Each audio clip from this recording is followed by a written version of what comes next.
میاں صاحب نے بہت ہی خوبصورت بات ارشاد فرمائی کہ اسلام جو پھیلا ہے نا، اسلام پھیلا ہے، اللہ رب العالمین نے جو اسلام کو پھیلایا وہ صحابہ کے توسل سے ہے کہ صحابہ کرام رضی اللہ تعالیٰ عنہ اجمعین نے کیا کیا؟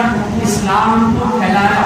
حضور کریم صلی اللہ علیہ وسلم سے مل کر اسلام آگے پھیلایا، لوگوں تک پھیلاتے گئے اور اسلام سے لوگ آشنا ہوتے گئے، کلمہ پڑھ کے مسلمان ہوتے رہے۔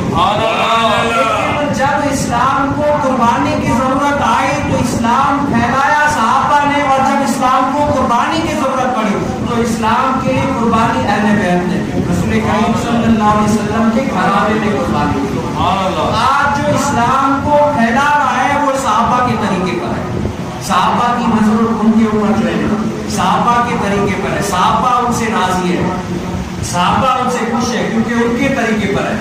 اور جو اسلام کے لیے اپنی قربانیاں دیتا ہے، اسلام کو اگر جان چاہیے تو جان دیتا ہے، مشقتیں کاٹتا ہے، قربانیاں دیتا ہے، تو ان کے اوپر نظر ان کی ہے اہل بیت، رسول کریم صلی اللہ علیہ وسلم کے گھرانے کی نظر۔